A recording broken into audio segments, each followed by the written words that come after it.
Hello and welcome to the Week in 60 Minutes, brought to you by SpectatorTV and broadcast on Thursday, October 7th. I'm Cindy Yu, the Spectator's broadcast editor. On this week's show, James Forsyth and Katie Boris will join me to discuss the Conservative Party conference. In the last episode, Kate Andrews wondered whether this is when levelling up will finally be defined. Well, let's find out. Sam Leith, the Spectator's literary editor, will also be joining the show. Now that both conferences are over, what makes a good political speech anyway? Sam will be giving us his take.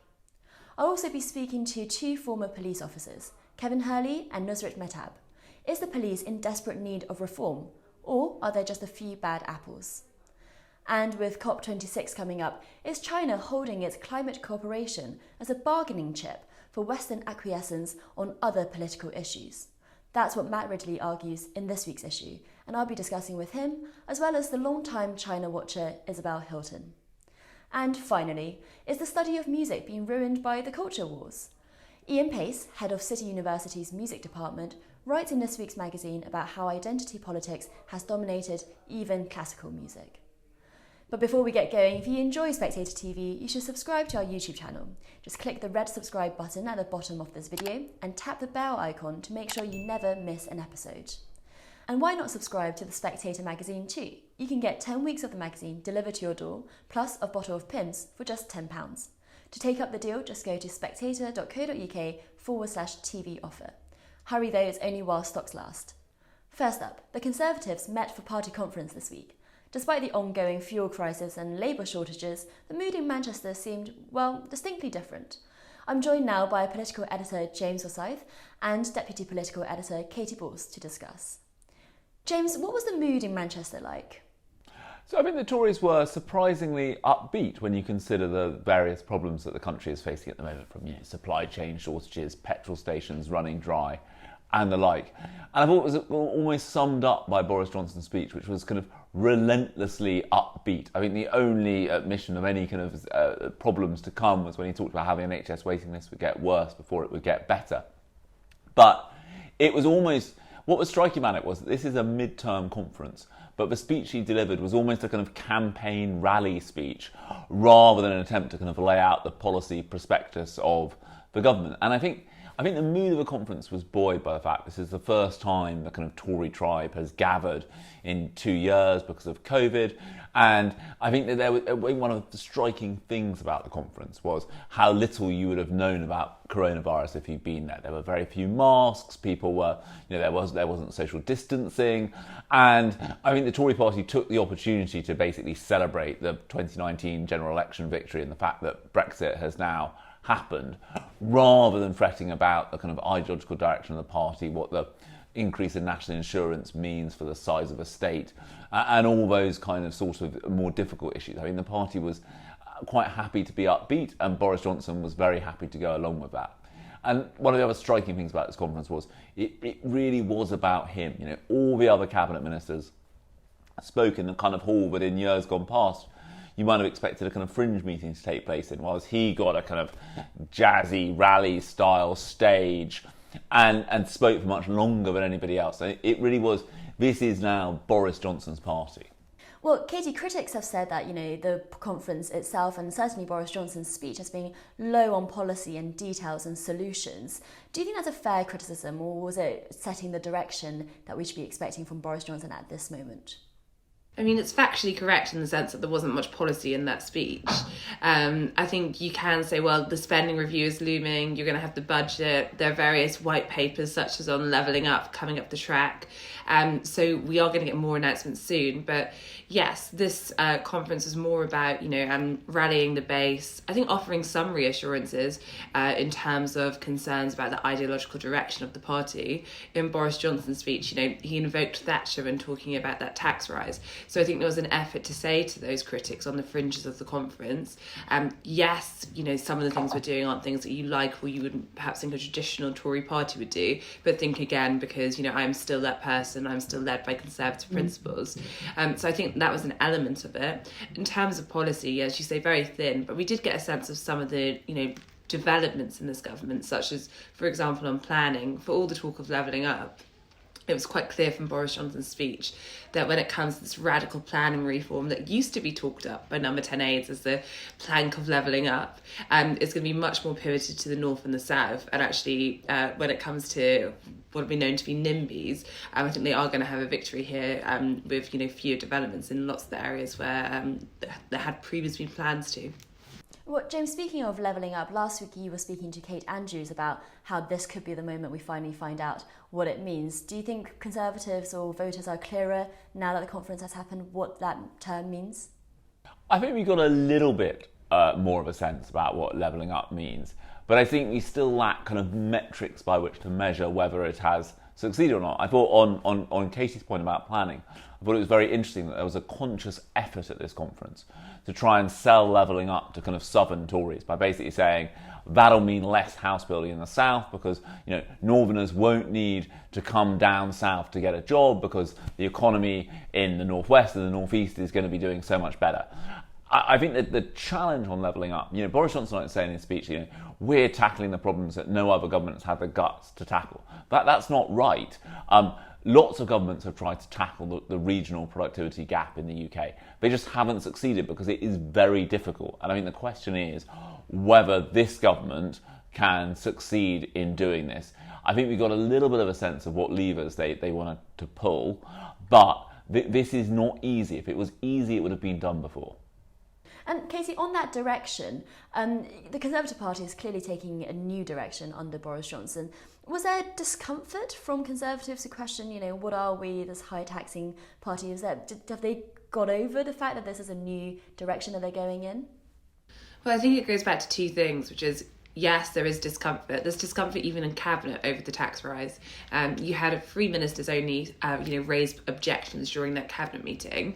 But you've also had, one of the people who did that, Jacob Rees-Mogg, say publicly on a podcast, the UK cannot be taxed any further in terms of the level of taxation we're currently seeing. And you don't have to walk far to find MPs, ministers who are deeply uncomfortable in private over the direction. Mm-hmm. So I do think we saw a little bit of that in terms of the Tory activists and the base. I think that you saw Rishi Sunak being grilled on some of these things when he did his one Fringe event with the Institute of Economic Affairs.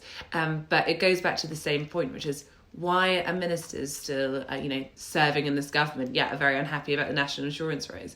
Well, there's not really another alternative, and there is a sense that Boris Johnson is in a very powerful position. It's what Boris Johnson wants to do, and therefore people are just putting their grumbles aside, or in a way keeping them as grumbles, and getting on with it. So I don't think you could describe, the visitors in Manchester as happy about the tax rise. But I think we're just not yet at the point where, that actually leads to much, because we are in a period of stable government with that majority of 80. And James, looking forward to the spending review, as defenders of the government have said, that's where the policy details are going to come out. What sort of stuff can we expect? Can we expect real practical solutions to what we on the podcast have talked about on Coffee House Shots as the effing crisis of energy, fuel and food shortages? Well, but there's not that much you can do about those crises in the spending review. And I think one of the things that is striking at the end of this conference season is that by far the biggest threat to Boris Johnson is not Keir Starmer or some internal rival in the Tory party. It is events. And I think when we look back on it, we might think that the fact he didn't use his speech to prepare people for tough times ahead was a mistake. We might think that he's definitely left the hostage to fortune in being so dismissive about concerns over inflation.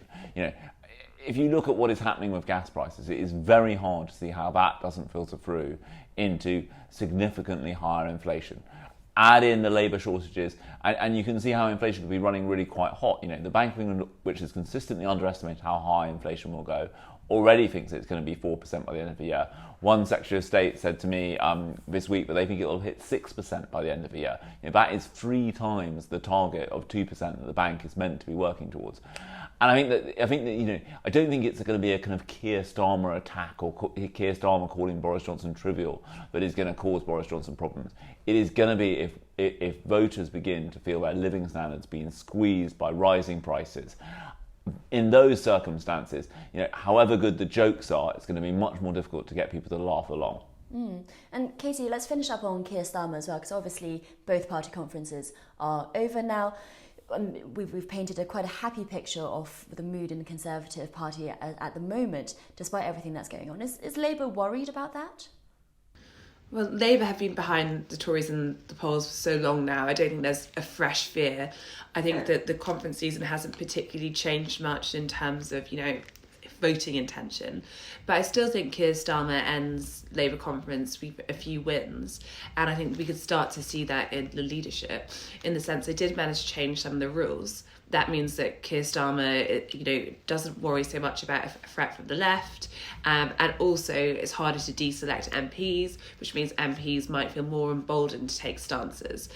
So I think that there is something for them to work with there. But yes, I think it's exposed really how far apart the two sides are, and that as James touches on, that for things to really change, I don't think it's down to Keir Starmer upping the ante. He gave a decent leader speech. It polled pretty well when people asked you about the specific speech, but it hasn't transferred into, now I'm going to vote for Labour. So I think it's really about events outside of Keir Starmer's control, and when they happen, whether he can take advantage of them. James and Katie, thanks for joining Spectator TV. Now, Boris Johnson brought the conference to a close with a speech full of flourish and bombast. And we knew that some people would still be anxious. So we sent top government representatives to our sweatiest boîte de nuit to show that anyone could dance perfectly safely. And wasn't he brilliant, my friends? Let's hear it. Let's hear it for John Bon Jovi. Living proof. Living proof. Living proof that you all represent the most jiving, hip, happening and generally funkapolitan party in the world. But critics say the 45 minutes were light on substance. So, was it a success? I'm joined now by Sam Leith, the Spectator's literary editor, who has watched both Boris Johnson's and Keir Starmer's respective speeches. Sam, what did you make of Boris's speech? Was it successful? Well, I thought it was, as I wrote, a colossal success. I say that with some regret because I'm one of that team of sort of Starmerite types who'd actually quite like to see him fall on his face. And, you expect, in the circumstances of the outside world, Boris to come out, looking a bit cowed, a bit defensive, a bit shamefaced, because the world does seem very much to be crumbling around his ears. And yet, he's never been more Tiggerish. And I think, a lot of the complaints about that speech, which basically said, it ignored what was really going on in the world, it was light on policy, it was, mendacious in as much as he framed our withdrawal from Afghanistan as a triumph rather than a catastrophe. All those complaints sort of missed the point. What he was trying to do with that speech, and did, I thought, with extraordinary success, was just present himself as, it was mood music. It was pure pathos, technically speaking, in rhetorical terms. It's all about, look, be cheerful, be happy, everything's going great. I mean, of course, in a sense it was delusional because it was within that hall and he ignored anything that didn't fit that narrative. But the overall effect was a vibe, and that vibe was, this is fantastic, it's all going great, and isn't it brilliant to be in our gang? And I think that was what conference obviously desperately wanted. I mean, he got a huge standing ovation. And I think it probably will reach beyond the faithful a bit, because you see those clips exerted and, he's being sometimes groan-worthily, but nevertheless, he's being funny, he's being light-hearted, which projects confidence. People go, oh, it's trivial, it's ignoring everything, these grave matters. But it also, having the chutzpah to ignore the gravity of the situation and to be cheerful suggests, just plants in the mind, does he know something we don't? I mean, it's also just entertaining to watch as well, isn't it? I mean, unlike maybe Keir Starmer's things to read or things to hear. Yes. I mean, actually, funny enough, I'm reading the life of the young H.G. Wells at the moment, and there's an exchange where Wells and Churchill, Boris's great hero, Wells sends Churchill some of his books, and they're quite friendly. And Churchill says at one point, I've eaten all the suet you give me, but I do need some jam. because Wells, of course, he was banging on about his socialist ideas, but he was also telling romances and fairy stories and exciting science fictional adventures. And, Keir Starmer is, try though he might, very much more suet than jam, and Boris is jam with almost no suet at all, certainly in that speech. Well, what do you think voters like more then? Because there's a really interesting opinion poll out in the aftermath of the Boris speech where people said that Keir Starmer came across more competent.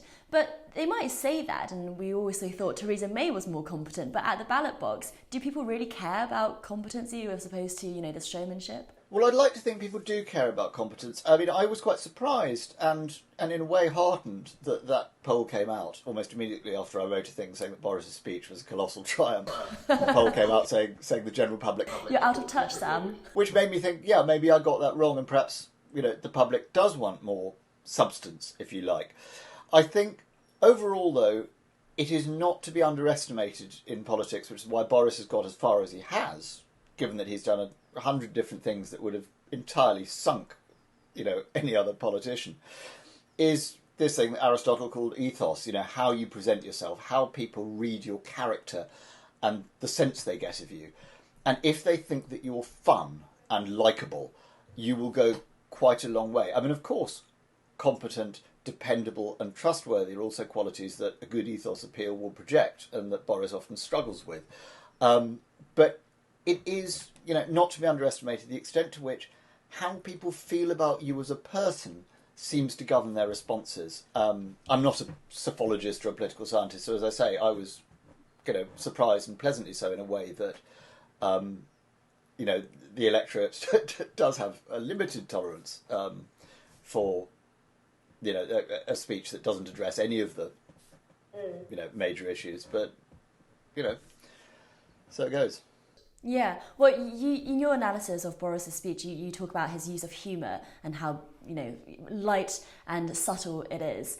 But at the same time, do you think that this jamminess that you've talked about risks being too different to what people are feeling on the ground, so that it makes him look out of touch? Well, I think that's true. There is the danger that, if you are all, the classic instance is the crisis what crisis, if you look like you're completely out of touch, that's a problem. I mean, I think in this case, he was, it was a specific arena and a specific kind of moment where what he was trying to do was put a bit of, a tiger back into the party's tank to reassure wobblers. I mean, Barack Obama notoriously did it in a very different way, but on the election trail in 2008, there's a lovely description, I think it's in David Remnick's biography, where he says, there'd be some terrible gaffe or attack line from the Republicans, and everybody would be running around with their hair on fire, complaining, we're doomed, and Obama would just go, chill the F out, we got this. And that's, Boris in his kind of capering way was doing a version of the chill the F out, we got this thing. He was trying to put a radically different mood music on. But of course, yeah, you can't take your audience too far. There's a sort of piece of elastic. I mean, at any rhetorical moment, any speech, you're trying to move the audience from one place or one mood or one position to another one. But it's, you're tugging them with a bit of elastic, so you can only go so far before the elastic breaks. Yeah. And that's why when people plan speeches, they go, right, okay, where do we think the audience are now? Where do we think we can get them to? Sam, thanks for joining us. Next, since Sarah Everard's killer has been sentenced, another officer from his unit has been charged with rape, and it has surfaced that 26 Met officers have committed sex crimes since 2016. Is there a culture of misogyny in the force, and does the police need desperate reform? I'm joined now by Nusrit Mehtab, former superintendent with the Met Police, and Kevin Hurley, former police and crime commissioner with the Surrey Police. Nusrit, let's start with you. Priti Patel has announced this public inquiry into what went wrong with the Met's dealing of the investigation of Sarah Everard's death. What do you think they're going to find, or what should they find?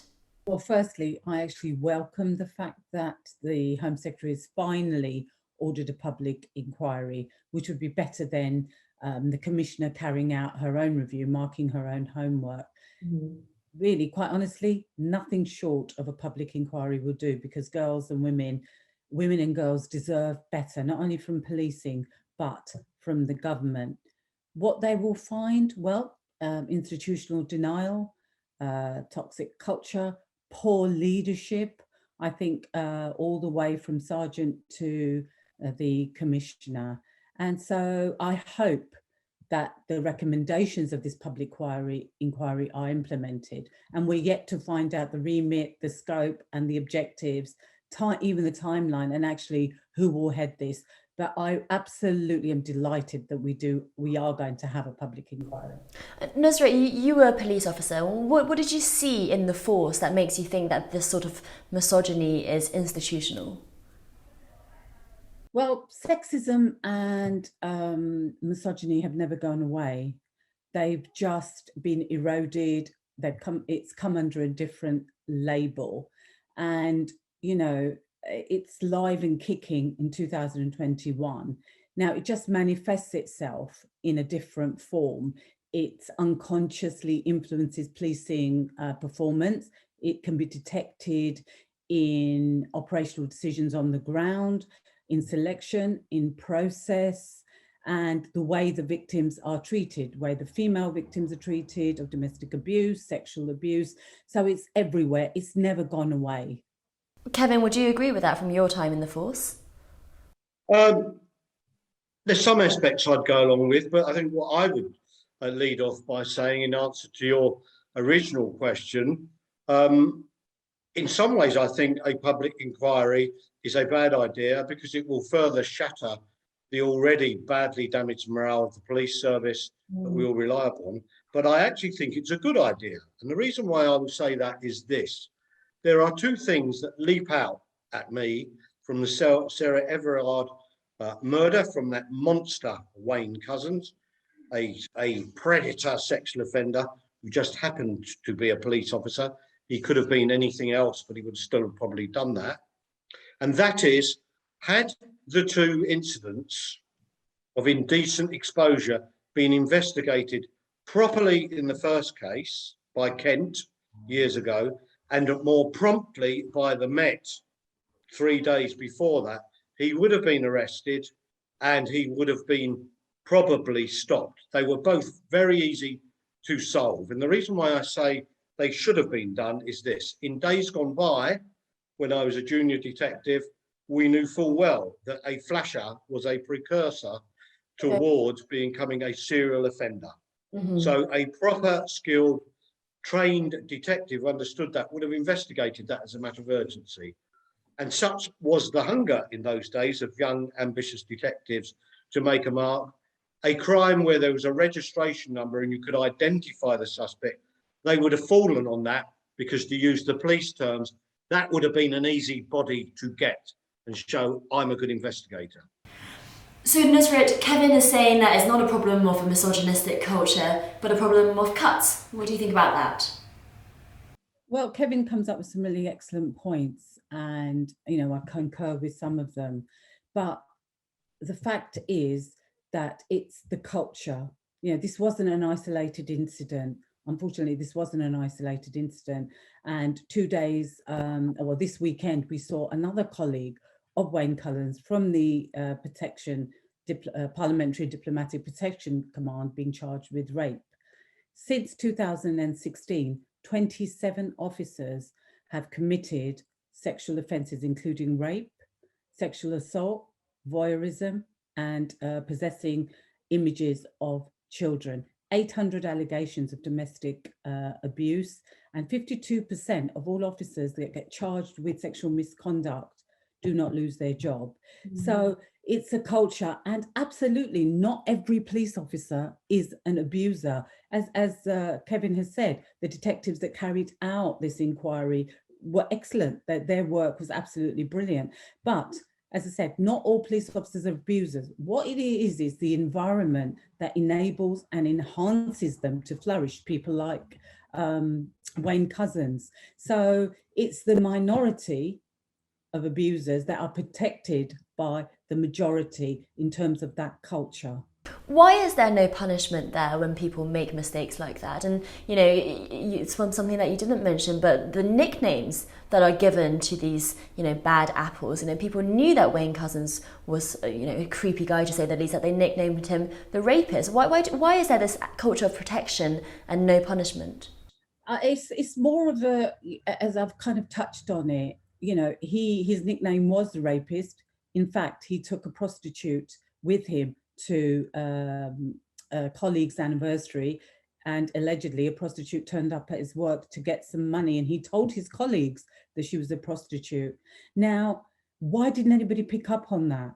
Why didn't his supervisors pick up on that and get alerted and do something about it? It comes back to the same thing, and that's the culture which enables and endorses people, supports them, and they then flourish in that culture, because people are afraid to actually do something about it. And also there's a culture of denial and, you know, turning a blind eye, which becomes an ethos of the organization. So the people like Wayne Couzens are able to flourish and are able to get away with things like that. In terms of punishment, I think, you know, sanctions, Kevin's touched up on the cuts that have gone, you know, that have taken place. So you don't have enough skilled people to do the job that they should be doing. And Kevin, let me bring you back in here. I mean, isn't that the answer to your question earlier of why those indecent exposure incidents didn't lead to anywhere, because of this culture? No, maybe before I answer, let me tell you this. Well, there have not been any similar incidents to Wayne Couzens in the 42 years I've been associated with policing. This was a rape, abduction and brutal murder. I am not aware of a single police officer who has ever been convicted of that offence. Now, back onto why do people not get dealt with? If there is evidence and they appear before a criminal court, they'll be convicted and fired. Or if there is evidence and they appear before a discipline board, which is chaired by an independent, non-police, legally qualified person, if the evidence is there, they will also be fired. So that's completely independent there. But going back to the 2 points about the indecent exposures, I said to you, indecent exposures are not given the amount of investigative effort that they should do in the way many other offences that are classed as low level. It's got nothing to do with misogyny or culture. It's got to do with what government targets were established that the police were counted on. So they were counted on if you sold burglary, but indecent exposure was not one. This tended to drive a culture, therefore, of driving investigative effort in the directions of whatever government measured. Yeah, can I just come in there? Kevin's kind of made some really good points and important points about the culture that I'd like to pick up. One of the things that Kevin said was that, you know, officers haven't been convicted of the same crime as Wayne Couzens. He's absolutely right, because it's the first murder we've had in a serving police officer in the history of the Metropolitan Police Service. But 26 of Met police officers in the last 5 years have been convicted of sexual offences, which includes rape. So it's there. And in terms of the culture of allegedly taking a prostitute to a anniversary, and also a prostitute turning up to his workplace to claim money, it was Wayne Couzens who actually, Wayne Couzens that actually told his colleagues that that was a prostitute and she came for money. So that wasn't picked up, and that's my concern. And it comes back to these specialist units, which are very silo and very misogynistic, because some of those officers, you have to look at their tenure. They have been in those units for decades, and they become resistant to change, and they're removed from a lot of operational policing. So in terms of the culture, I come back to the same thing over and over again. It's a culture of denial. It's a culture of turning a blind eye and enabling and endorsing people to be able to flourish, to keep that behavior going. And racism, sexism, misogyny, it's perpetuated because poor leadership, leadership doesn't tackle it, and we've covered that, but also it's allowed to fester, prevail, and it becomes an ethos of the organisation. And I think that's what's happened in policing as a whole. And we have to be able to firstly admit the problem and then be able to deal with it. And that's where we are. Kevin, Nusrit, thanks for joining Spectator TV. Now, in the run-up to COP26, how much involvement can we expect China to have in the global effort to tackle climate change? Matt Ridley, Spectator contributor and author of How Innovation Works, argues that China is using climate cooperation as a bargaining chip for Western silence on inconvenient topics like human rights abuse and territorial encroachment.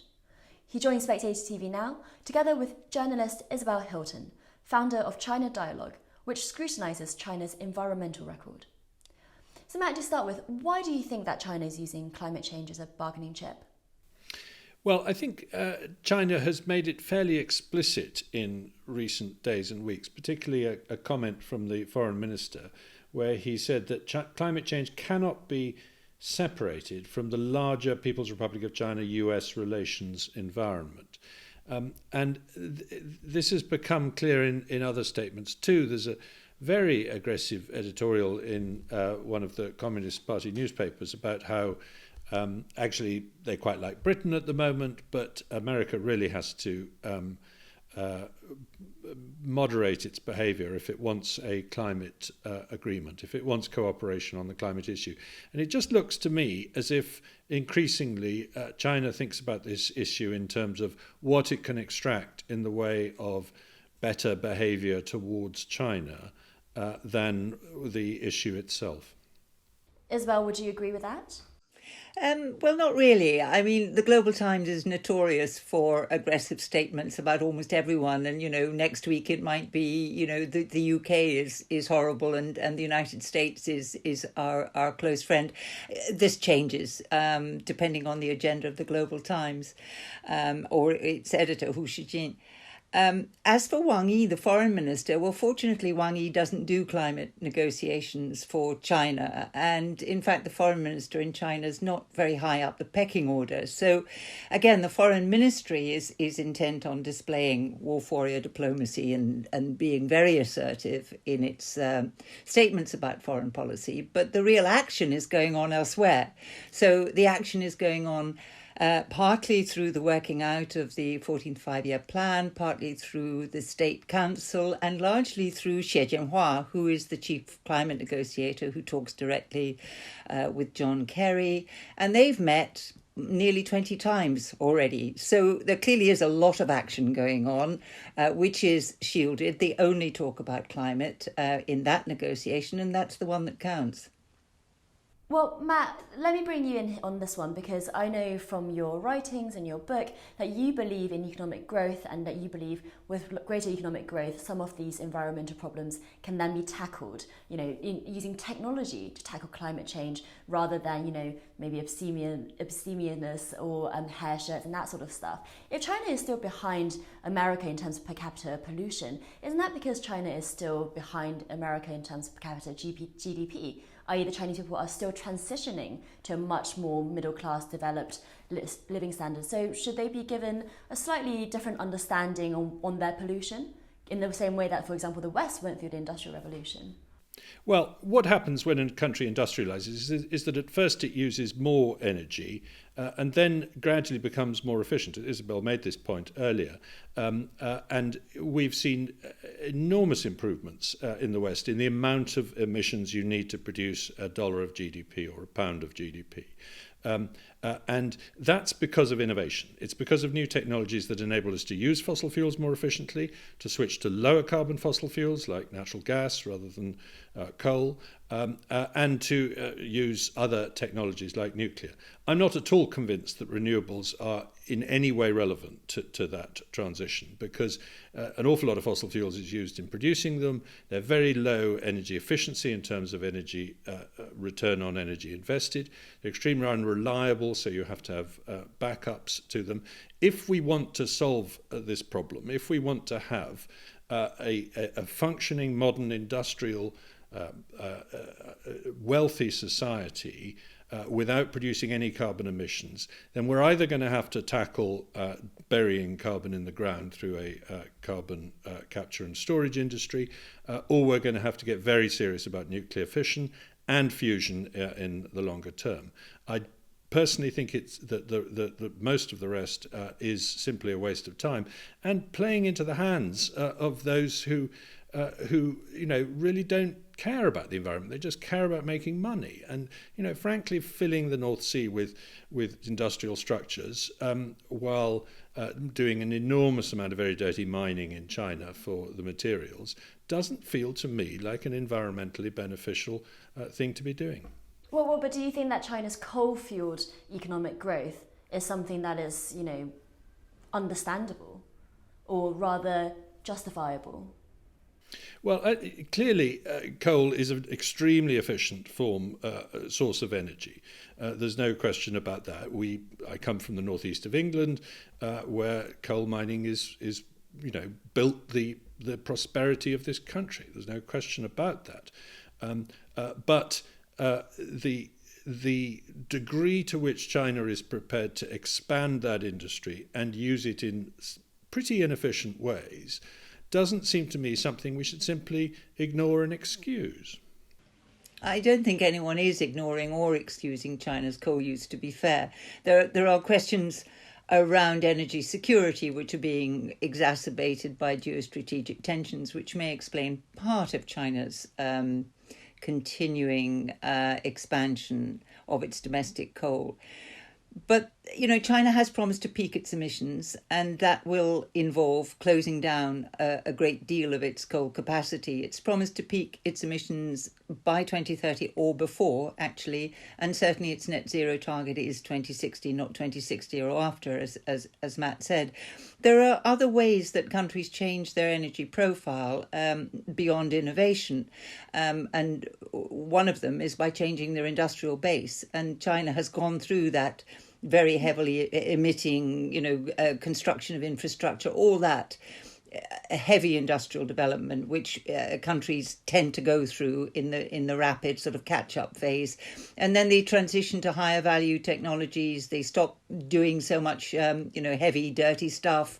They built all their infrastructure. So their emissions tend to level off because they're engaged in economic activities that demand less primary energy input.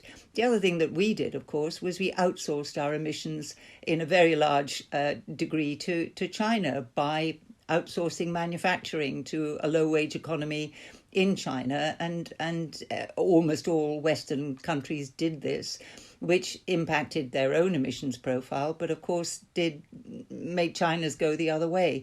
So this is an endless, complicated argument if you want to go the route of, telling a simple story about emissions. It doesn't really work. And as I said, I think the best way to tackle this problem is for each country to try its best to put its own house in order. And China, for all the frustrations that we all have with China's emissions, and particularly its coal sector, it's a great deal better than it was 10 years ago. And as long as it goes on moving in the right direction, I think we should encourage it to move faster rather than criticise it for everything it does. Matt, would you like to come back on that? Well, I just don't think this conversation is happening in a vacuum. The point is, this is happening at a time when there are huge human rights problems in China, a terrible suppression of liberty, appalling things happening to the Uyghur peoples, the crushing of Hong Kong, and a terrible pandemic that originated in China, and the investigation into the origin of which we are simply not being given a transparent opportunity to pursue. And it feels as if quite a lot of politicians in the West are pulling their punches on some of those issues because they want Chinese cooperation on climate. And that seems to me it should be brought to the attention of the public. I'm not sure that there's any evidence for that. Often politicians pull their punches on China, I agree, and I don't dissent from anything that Matt has said about the human rights abuses and so on. But they tend to pull their punches for economic reasons because they hope to do business. And, we saw that particularly with the Cameron government, which I think Matt was fairly closely acquainted with. which, adopted a policy of complete appeasement and abasement to China and was lavishly praised, amongst others, by the Global Times for doing so, and essentially told, yes, that's how we want foreigners to behave. I don't think it did anybody very much good, to be honest. But what I find most puzzling about this argument is I'm not quite sure how not cooperating on China improves not cooperating on climate improves human rights in China, or indeed improves any of the other ills that we wish to address. It makes no difference. Well, I think it's more a question of whether or not, in our pursuit of climate, we are letting that climate agreements. We are letting that get in the way of other interests, and I think that does happen. And I think the degree to which the Conference of the Parties in Glasgow has, partly because it's been delayed for a year, intruded on almost every diplomatic conversation over the last year or two is problematic. We know that the Glasgow conference is not going to achieve very much. We know that because it's the 26th such meeting, and the previous 25 haven't solved the problem, and they've come up with some extraordinary sleights of hands to sort of pretend they're solving the problem. I mean, the Paris Agreement basically came up with it insisted it was going to come up with a binding treaty. In fact, it came up with a binding treaty to have non-binding promises, which is a sort of sleight of hand. And the Cancun Agreement came up with an agreement to create, but not to fund, a fund of climate. We're going to have some similar sort of compromise out of Glasgow. Is it really worth it to have these tens of thousands of people descending upon Britain to have this rather meaningless conversation? And at the same time, I do think we pull our punches on China because of it. And yes, I do think that we need to be calling much more openly, for example, for a proper investigation into the origin of the virus. When Australia did that, they simply had trade sanctions slapped on them. That just doesn't feel like a very sensible way for a global power to behave. Well, I'm very happy to criticise China for that. I just don't think it's related to the question of climate. Australia wasn't complaining about China's climate policy, and Australia actually is pretty much a laggard in climate negotiations. It's one of the countries with a very, very high per capita emissions. So I'm not quite sure the relevance of that episode to COP26.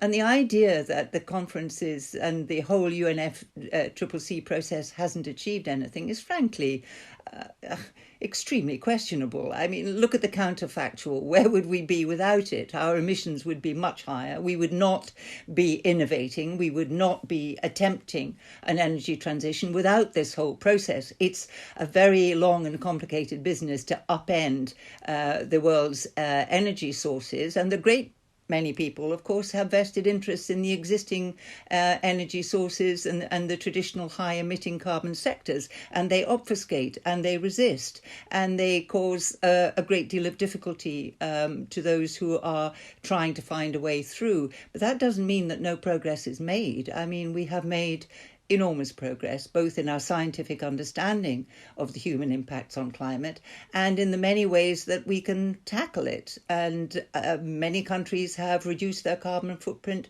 dramatically. The European Union has a really remarkable project, the European Green Deal. Countries are coming up with transition plans as a result of the Paris Agreement. None of that would have happened without the UNFCCC and the conference. None of that would have happened. The major reduction in the emissions intensity in the United States was due to the discovery of shale gas and the cheap gas replacing coal as a source of fuel. That's the big impact that's come on emissions in there. And the per capita emissions of the United States are still twice as high as China. So it's not really an example. You said that the emissions reduction had come as a result of the treaties. I don't think that's the case. The emissions reduction has come as a result of changes in technology within the fossil fuel industry. And other reductions have come as a result of policies adopted because of the UNFCCC process and the discussions around climate change and the reiteration rejection of the scientific evidence of anthropogenic climate change. All of this has been contested at every point, but nevertheless it has managed to advance. And I find it really quite surprising that you should argue that it would have happened regardless, given the degree of resistance that there has been by any number of sectors and interests that wish not to see us change. Well, let's continue talking about climate change and tackling climate change and COP26 closer to COP26, but we're running out of time. So Matt, I just want to finish on one final question to you, which is that you mentioned all of these human rights abuses that are happening in China, all of the ways it's behaving in ways that the West doesn't like. Going forward, what do you think is the West's relationship with China on climate change? What do you think that should be if these other things don't change? So what I'm asking is cooperation justifiable? Should it happen? If China doesn't stop oppressing the Uyghur people, if China doesn't stop oppressing the Hong Kong people, if China doesn't stop doing these other things, should we just not cooperate with China on climate change? No, I think of course we have to cooperate on climate change and on everything else. We live in the same planet, and we have to try and find a way of living with people. But I think that the process of these vast meetings and the lead up to them and the desire to extract concessions has led us to sometimes be somewhat inadequate in the way we talk about other issues. And I therefore think that it would be much better to get away from these vast annual meetings with, I'm sorry to say, futile outputs, because they are futile, seen from outside by ordinary people. These are talking shops that produce pieces of paper. These aren't where the action happens. And, the improvements have come from technology, not from policy. 90% of them, I would say. Well, Matt, perhaps President Xi agrees with you, and that's why he's not turning up to COP26 in November. Thanks for joining Spectator TV both. And finally, is the study of music being ruined by the culture wars? Ian Pace, pianist and musicologist and head of music at City University in London, writes this week that efforts to decolonise the curriculum have gone too far. Ian joins me now. Ian, there's a debate raging in the classical music world at the moment. What is it? Well, there have been a number of recent events which have taken musicology away from just on campuses and have actually been reported in the wider media. One of these most recently is the high-profile resignation of a professor at Royal Holloway, University of London, J.P. Harper-Scott, on the grounds that he felt that his profession was becoming overly dogmatic, and he felt certain sort of political arguments were almost blackmailing scholars in a sense. There has also been a very high-profile controversy relating to what would seem very esoteric to some, the analytical work of the Austrian music theorist Heinrich Schenker, who also made a range of statements and publications which involved what by any accounts are quite extreme racist sentiments, and this has led to a whole controversy about whether we should teach Schenker or not, whether he is acceptable, whether his political views, his racial views are somehow mirrored in his analytical work.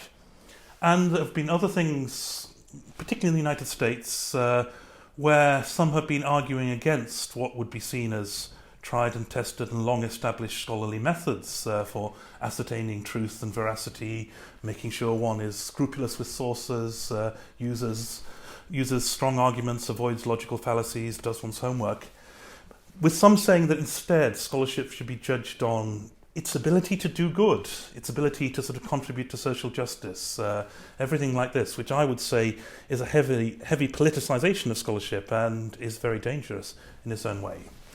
But these, I would say, are not wholly new phenomena. They've just increased in volume, as it were, in recent years, but they go back several decades to certain movements which began around then, or at least began in a certain direction around there, which I think have led to the current situation that is true in some parts of academia.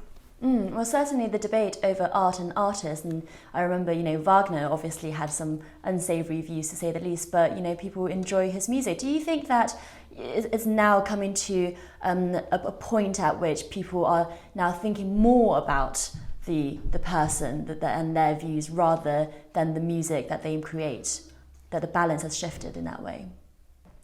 Yes, in many ways. And oddly, that's, I would say in some senses, a reversion to a 19th century approach where there was such a fixation on biography, on mythologies around artists, and the link between the biography and the work was seen to be straightforward. I don't think it is straightforward.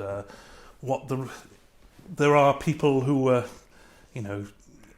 really quite despicable people who were very fine artists, and there were really nice ones with very sort of equitable views who were very mediocre at the same time. Now, there has been a whole range of scholarship looking critically at the relationship between biography and work for all types of artists. This is much more advanced in the field of literary biography than it is in musical biography overall. But I think most of the rigorous scholars would be wary of positing that you can just simply draw a line from one thing to another. An example of this, Arnold Schoenberg, in the year 1908, for a period his wife left him for someone else, an artist, and that's the same year that his music shifted towards an atonal musical language, a music which lacks the gravitation around a singular pitch which underpins most music in the Western art tradition, one of the most radical directions that's ever happened in music. Now, it's very easy to sort of write this off as just a response to a particular event in his life, but I don't think it's anything like so simple as that. Not least his wife returned to him in time, but he still pursued this path for most of the rest of his compositional career. But to respond more directly to your question, I think actually in some ways writing potted biography or writing sort of very informal inferences about life and work is much easier than grappling with the very details and the own internal logics of music. And I think there are tendencies within musicology and within music education to avoid having to put the work in that the latter requires. Because by doing the latter, then you can look at to what extent what you can discern about the actual work does relate to the biography, and that's a critical question and something to be re-asked in every single case, in my view.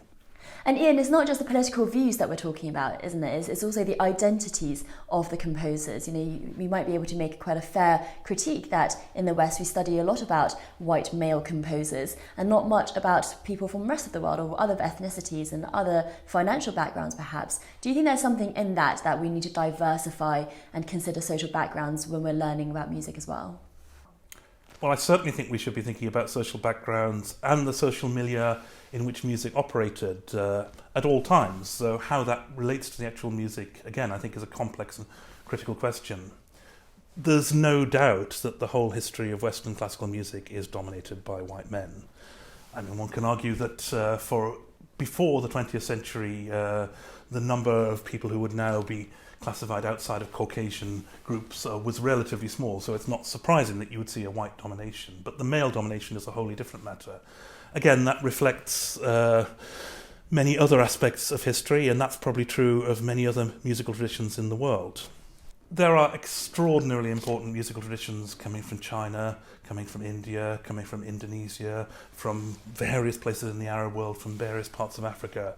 And the last thing I would ever want to suggest is that these are any less worthy of study and attention than those in the West. And then also sort of folk and vernacular and popular traditions in the West also definitely repay very serious study as well. So I'm not trying to argue for the supremacy of the Western classical tradition, but I do worry about a situation in which that one tradition comes under particular sort of censure compared to others, and whether somehow there's guilt to be associated with having a gravitation towards that, which I think would be seen as very unacceptable if similar arguments were applied to other traditions. Yes, absolutely. I mean, it would be a perversion of the diversity agenda, really. But Ian, let me ask you on what you said just now, which is that whether or not the identity of a composer differs, changes, contributes to the music that they make. Do you think, different gender identities or different ethnic identities, composers of those backgrounds compose different types of music? Can we talk about, female music or male music? Is there anything worthy to be said about that? I think those terms and those concepts are very problematic. If I took the example with the growth of queer musicology in the end of the 1980s onwards, there were a lot of people quite invested in the idea that there was a gay music and a straight music, and debates raged about was Handel gay as composed to straight Bach, or Schubert compared to Beethoven, or Ravel compared to Debussy. I sort of feel that if someone had some information that it was the other way around in any of those cases, they'd probably be able to find some way of arguing that this is reflected in the music.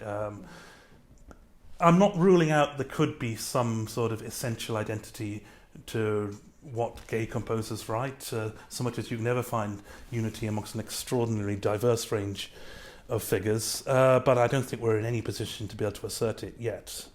Well, the scholar Charles Rosen once said, you might be able to observe general tendencies, but in the case he was talking about Schubert, it's the individual case that matters. And how Schubert's music reflected what he may have been same-sex attracted at a time in history when perhaps the concept of being gay did not really exist in the way that it does today. What that means in terms of his music is a very, very complex area to deal with, and I worry that there's a lot of easy platitudes made about this. There's one musicologist who has argued that the harmony in Schubert's music follows different patterns to those in Beethoven's, less suffused with what we call dominant harmonies, which doesn't mean what you would usually mean by dominant, but it simply means, for those who are musicians, it means a chord based on the fifth degree of the scale, which is a cornerstone of Beethoven's music and many others. But Schubert takes a somewhat different approach. And this musicologist also observed a similar tendency in Tchaikovsky, who no one doubts the sexuality of him. But then someone else responded that you can also find in between those two figures the same types of harmonic progressions in the work of Franz Liszt, who was about as straight as you would get, and is quite a womanizer. So linking this to sexuality, you may be able to find some cases to support that argument, but there are often counterexamples as well, and those equally need to be taken on board. Ian Pace, thank you for joining Spectator TV. And that's it for this week. If you enjoyed this episode, don't forget to subscribe to the Spectator's YouTube channel. Just click the subscribe button at the bottom of this video and the bell icon to make sure you never miss another episode. Thanks for watching, and do join us again next week.